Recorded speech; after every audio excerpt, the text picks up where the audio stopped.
Tujuan dari praktikum pencemaran lingkungan menggunakan ikan dan deterjen adalah untuk mengamati secara langsung dampak deterjen terhadap kualitas air dan kehidupan ikan, serta memahami bagaimana bahan kimia dalam deterjen dapat mencemari lingkungan perairan. Praktikum ini bertujuan meningkatkan kesadaran tentang pentingnya menjaga lingkungan dan mendorong perilaku yang lebih bertanggung jawab dalam pengelolaan limbah rumah tangga. Alat dan bahan yang digunakan. Yang pertama yaitu ikan, lalu 2 buah wadah, dan yang terakhir yaitu deterjen. Langkah kerja. Langkah pertama yaitu masukkan ikan ke dalam wadah yang tadi sudah kita siapkan.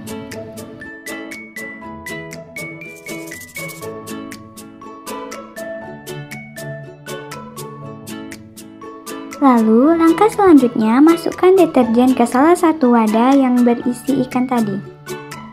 Sebanyak 3-4 sendok deterjen.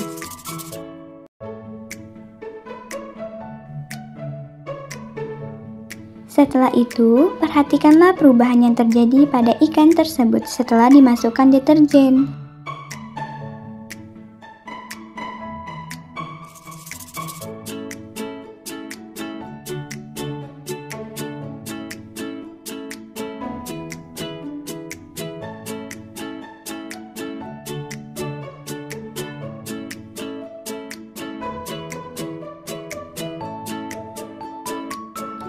Lalu, jangan lupa untuk menggunakan timer untuk mengetahui berapa lama ikan tersebut akan mati.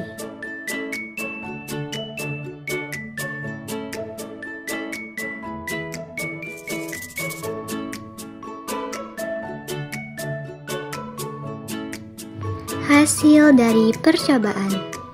Dari hasil percobaan kami, ikan tersebut mati pada menit ke-17, tapi ini bisa tergantung pada ukuran ikan dan jumlah air yang kalian gunakan serta deterjen yang kita gunakan. Kesimpulan dari praktikum pencemaran lingkungan ini menunjukkan bahwa deterjen dapat memberikan dampak negatif terhadap kehidupan ikan, seperti mengganggu sistem pernapasan dan mengubah kualitas air. Hal ini terjadi karena kandungan kimia dalam deterjen seperti fosfat dapat menyebabkan penurunan oksigen dalam air dan meningkatkan racun yang merusak oksigen. Praktikum ini menggarisbawahi pentingnya pengelolaan limbah rumah tangga dengan baik untuk menjaga kelestarian lingkungan dan kehidupan makhluk hidup. Nah, pada praktikum pertama tadi kita sudah membahas tentang dampak dari pencemaran lingkungan. Lalu pada praktikum kedua ini kami akan memberikan salah satu solusi untuk mengatasi pencemaran lingkungan ini.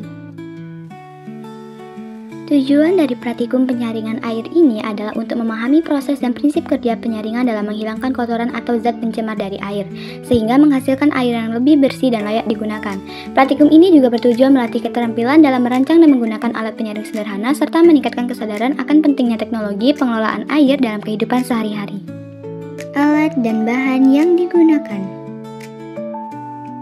yaitu yang pertama adalah kapas, lalu yang kedua arang, yang ketiga 1 buah botol plastik ukuran 1,5 liter, lalu yang keempat ada air keruh, lalu ada batu kerikil, pasir, batu, gunting, dan yang terakhir yaitu pisau. Inilah alat yang kita gunakan dalam proses penyaringan air. Langkah-langkah pembuatan media untuk penyaringan air. Langkah pertama, potong botol plastik menjadi 2 bagian. Langkah selanjutnya, masukkan kapas.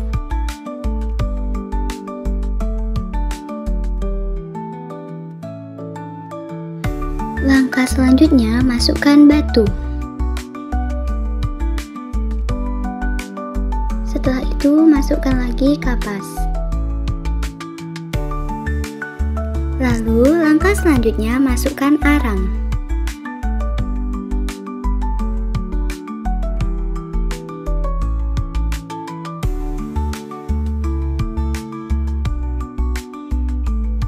Lalu, masukkan pasir secukupnya.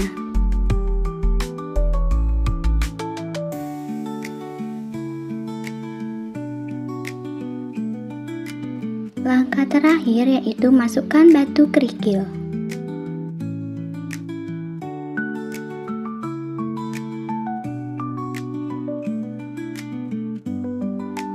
Proses penyaringan. Masukkan air keruh ke dalam alat penyaring yang telah kita buat tadi. Lalu tunggu hingga air meresap hingga ke bawah.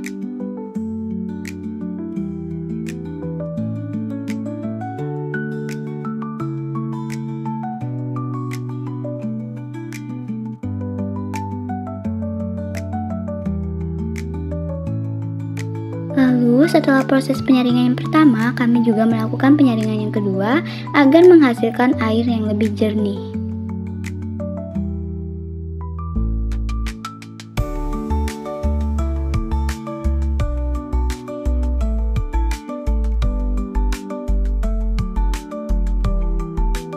Hasil percobaan.